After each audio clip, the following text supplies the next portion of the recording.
Now, his rationale in offering seems to be, if you put aside those conflicts, he doesn't like conflicts, you can get rich together.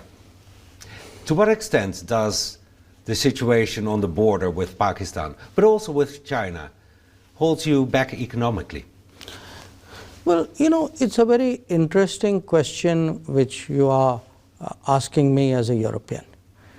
Because I am. No, I'll tell you why I find it interesting. Because I think this part of the world is waking up to what it means if you have not given full attention to your security requirements. Mm-hmm. Okay, our security challenges were far more threatening than yours, so we had to prioritize security. So, you don't choose between security and economic prosperity. Today you are realizing that. They are part of the same coin. So my question is naive. You cannot... No, I think your question comes out of your historical experience. Your historical experience has been that after the Second World War and certainly after 1991-92, you had the good fortune of enjoying a very favorable geopolitical circumstance. And that has conditioned you to think that is a normal. My situation is I didn't have that situation.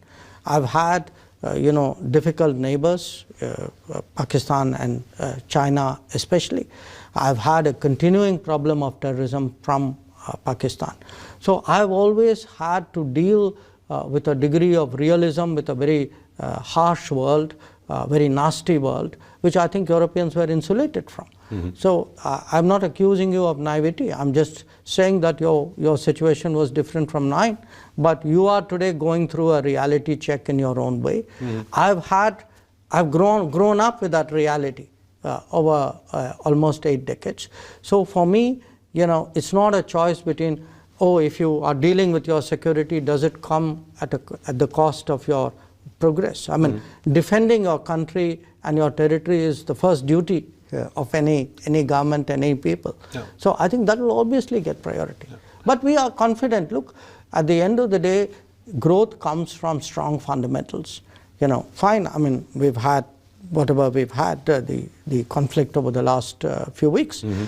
But I think, the fundamentals of India's growth, the fact that today we are heading to be a $4 trillion economy, we have, as I say, we are in a bandwidth of 6 to 8% growth rate for decades ahead of us.